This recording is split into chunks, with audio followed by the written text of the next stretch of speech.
আপনি কি আমাকে পবিত্র কোরআনের এমন কোনো আয়াত দেখাতে পারেন যেখানে বলা আছে যে মুহাম্মদ গোসল করেছিল গঙ্গার জলে বা সেই 5টা উপাদান দিয়ে, অর্থাৎ দুধ, দই, ঘি, প্রস্রাব আর গোবর?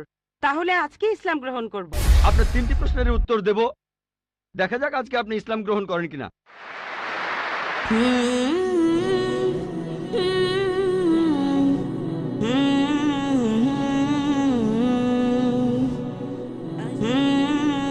Good evening sir. আমি পেশায় একজন শিক্ষিকা। এছাড়াও আমি ইসলাম ও অন্যান্য ধর্ম নিয়ে রিসার্চ করি। আপনার নামটা কি জানতে পারি? আমি নীলিমা। আপনার লেকচারের জন্য অসংখ্য ধন্যবাদ। তবে আমি কিছু ব্যাপারে একটু জানতে চাই। যেমন, আপনি ভবিষ্যৎ পুরাণের কথা বললেন, 3য় খণ্ডের 3য় অধ্যায় 5 থেকে 8 নম্বর শ্লোক। আমি আপনাকে আরেকটা ব্যাপার জানিয়ে রাখি যে হয়তো আপনিও এটা জানেন। ধরেন, ঈশ্বর যে নবীকে পৃথিবীতে পাঠান, সেই নবী তার উদ্দেশ্যে বলা ভবিষ্যৎবাণীগুলো পূরণ করবেন। যদি সেই নবী অর্ধেক বা তার কম ভবিষ্যৎবাণী পূরণ করেন, তাহলে তাকে নবী বলা যাবে না। এটা একটা সাধারণ যুক্তির ব্যাপার। এবারে ভবিষ্য পুরাণার কথা বলি।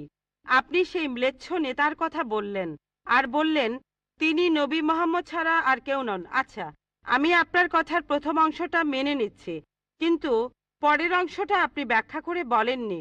এখন আপনাকে বলি, ম্লেচ্ছ একটা সংস্কৃত শব্দ, আর সংস্কৃত ডিকশনারি অনুযায়ী ম্লেচ্ছ শব্দটার অর্থ অনার্য অথবা পাপী অথবা খারাপ লোক। ম্লেচ্ছ শব্দটার এই 3টা অর্থ হয়। তাহলে কি বলা যায় মোহাম্মদ ছিল পাপী অথবা খারাপ লোক? আরেকটা ব্যাপার হলো, এই ভবিষ্যৎবাণীর দ্বিতীয় শর্তটা, সেটা হলো তিনি একটা মরুস্থলে জন্মাবেন। মরুস্থল এর অর্থ মৃতদের স্থান, কারণ মরু শব্দটা এসেছে সংস্কৃত মৃ থেকে, যার অর্থ মৃত্যু। তাই এখানে অবশ্যই আরবের মরুভূমির কথা বলা হচ্ছে না, কারণ সেটা ছিল অনুর্বর ভূমি আর যুদ্ধক্ষেত্র। এরপরে আমি 3 নম্বর পয়েন্টে আসছি।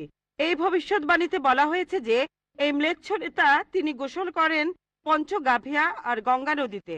আর এটা আমরা সবাই জানি যে গঙ্গা নদী, এই নদীটা আরবে নয়, গঙ্গা নদী রয়েছে ইন্ডিয়ায়। এটা পৃথিবীর সবাই জানে। এবার পঞ্চগাভিয়ায় গোসল করা সম্পর্কে বলি। পঞ্চগাভিয়া মানে গরু থেকে উৎপন্ন 5টা উপাদান। এই উপাদানগুলো হলো দুধ, দই, ঘি, প্রস্রাব, গোবর।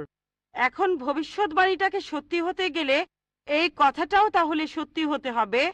আপনি কি আমাকে পবিত্র কোরআনের এমন কোনো আয়াত দেখাতে পারেন যেখানে বলা আছে যে মুহাম্মদ গোসল করেছিল গঙ্গার জলে বা সেই 5টা উপাদান দিয়ে, অর্থাৎ দুধ, দই, ঘি, প্রস্রাব আর গোবর? তাহলে আজকে ইসলাম গ্রহণ করব। Thank you sir. বোন, আপনি ঠিক বলেছেন যে ভবিষ্যৎবাণীর কথা বলা হচ্ছে, যদি তার অর্ধেকের বেশি পূরণ না হয় তাহলে ভবিষ্যৎবাণী ভুল। আমি একমত বোন, আপনার সঙ্গে একমত। আমি আপনার 3টি প্রশ্নের উত্তর দেব, দেখা যাক আজকে আপনি ইসলাম গ্রহণ করেন কিনা।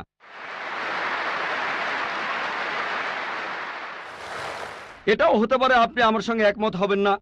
আমি যা বলবো, আমি একমত। ম্লেচ্ছ এই শব্দটার 3টি অর্থ আছে।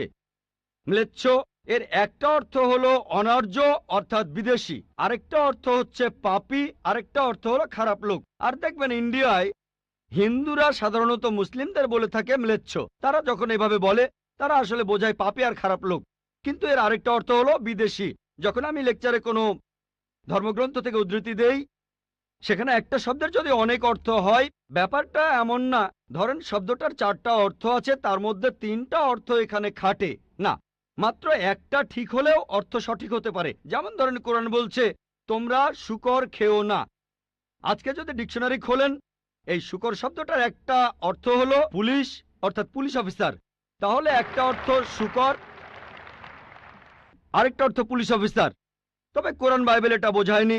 বাইবেলে বুক অব লেভিটিকাস 11 অধ্যায় 7 থেকে 8 অনুচ্ছেদে আছে, বুক অব ডিউটেরোনমি 14 অধ্যায়ের 8 অনুচ্ছেদে আছে, বুক অব আইজায়া 65 অধ্যায়ের 2 থেকে 5 অনুচ্ছেদে আছে, বলা হয়েছে তোমরা শূকর খেও না, কিন্তু পুলিশকে বোঝায়নি বাইবেল। যদি আপনি বিভিন্ন ধর্মের ছাত্রী হয়ে থাকেন, যদি 10টা অর্থ থাকে সেখানে একটা অর্থও খাটে, দেখতে হবে সেটা সঠিক কিনা। দুটো সঠিক হতে পারে, 3টা সঠিক হতে পারে, সবগুলো সঠিক হতে পারে, কিন্তু যদি মাত্র একটা অর্থ সঠিক হয় এতেও ভবিষ্যৎবাণীটা ফলে যেতে পারে। আমি আপনার সঙ্গে একমত যে ম্লেচ্ছ এর একটা অর্থ অনার্য, ইন্ডিয়ানদের দিক থেকে একজন বিদেশি। আর আমি আমার লেকচারে তখন বলেছিলাম ম্লেচ্ছ শব্দের অর্থ হচ্ছে বিদেশি। আর আপনি ভুল পথে গিয়ে বলছেন এখানে ম্লেচ্ছ মানে হচ্ছে পাপী। আপনি আসলে এখানে ভুল বুঝেছেন বোন। যদি আপনি বলেন কোরআন আর বাইবেল বলছে পুলিশদের খেও না, তার মানে আপনি বিভিন্ন ধর্মের উপর ছাত্রী নন, আপনি তাহলে এক পেশে। একটা অর্থে যদি ভবিষ্যৎবাণীটা পূরণ হয়। আরেকটা কথা, যদি সন্দেহ থাকে, আমি আরো 10টা পয়েন্টের কথা বলেছি, সবগুলোকে খণ্ডন করতে পারবেন না। আরেকটা বললেন মরুস্থল, এটার একটা অর্থ আমিও একমত, মৃতদের স্থান। তবে সংস্কৃতিতে মরুস্থল শব্দটার আরেকটা অর্থ হচ্ছে বালুময় স্থান। আপনি আজকে ডিকশনারি চেক করেন, সেখানে দেখবেন আমাদের ইসলামিক রিসার্চ ফাউন্ডেশনে এখানে সংস্কৃত ডিকশনারিও আছে। আমি বিভিন্ন ধর্মের উপর ছাত্র, এটা মানছি যে একটা অর্থ হচ্ছে মৃতদের স্থান, আরেকটা অর্থ হচ্ছে বালুময় স্থান। কিন্তু ভুল অর্থটা আপনি নিচ্ছেন কেন? তাহলে তো আপনি ভুল পথে চলে যাবেন। যদি পারমুটেশন আর কম্বিনেশন গুলো দেখেন, অন্য যে পয়েন্টগুলো বলেছি সেগুলো পুরোপুরি সঠিক। এখানে আপনাকে সঠিক উত্তরটা বেছে নিতে হবে। তাহলে মরুস্থল শব্দটার একটা অর্থ হলো বালুময় স্থান বা মরুভূমি। আপনার তৃতীয় প্রশ্নতে আসি, আপনি ইসলাম গ্রহণ করবেন ইনশাল্লাহ। তৃতীয় প্রশ্নটা, আমি যে ভবিষ্যৎবাণীটার কথা বলেছি যে নবী মোহাম্মদ সাল্লাল্লাহু আলাইহি সাল্লাম পঞ্চগর্ভে গোসল করেছিলেন গঙ্গা নদীতে, এখানে বুঝে নিতে হবে যখন আমরা বলছি যে হিন্দুদের রীতি অনুযায়ী যে কেউ পঞ্চগর্ভে বা গঙ্গায় গোসল করবে তার অর্থ বিশুদ্ধ হবে। একটা অর্থ শারীরিকভাবে গঙ্গায় ডুব দিলেন, আমারও মনে হয় না নবীজি ইন্ডিয়ায় এসে গঙ্গায় ডুব দিয়েছিলেন। আরেকটা অর্থ বিশুদ্ধ হওয়া, তখন ব্যাখ্যা করিনি কারণ লেকচারটাই অনেক লম্বা ছিল। এই টপিকটা নিয়ে আমি সারাদিন কথা বলতে পারি, আমি এখানে খুব বিস্তারিত বলিনি। আমি প্রত্যেকটা ভবিষ্যৎবাণী নিয়েই আরো কয়েক মিনিট বলতে পারি, সব মিলিয়ে ঘন্টাখানিক বলতে পারবো। এখানে পঞ্চগর্ভে গোসল করা মানে হচ্ছে বিশুদ্ধ হওয়া। এখানে প্রসঙ্গটা বুঝতে হবে, শারীরিকভাবে গোসল করার অর্থ এখানে বলা হয়নি। আর আপনি গঙ্গার পানিতে ডুব দিলেই বিশুদ্ধ হয়ে যাবেন এমন কোনো নিশ্চয়তা নেই, বিশুদ্ধ না হওয়ার সম্ভাবনাই বেশি। এটা হচ্ছে হিন্দুদের রীতি অনুযায়ী বলা।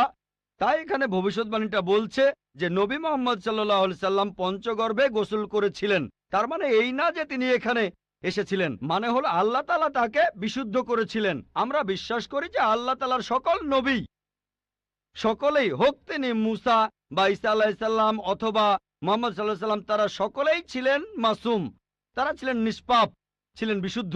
তাহলে আল্লাহর সকল নবী, আল্লাহ যাদের পৃথিবীতে পাঠিয়েছিলেন, আমরা মানি যে তারা সকলেই নিষ্পাপ, সকলেই মাসুম, সকলেই বিশুদ্ধ। তাহলে আপনার উত্তরটাও পেলেন। আশা করি ইনশাআল্লাহ আপনি ইসলাম গ্রহণ করবেন বোন।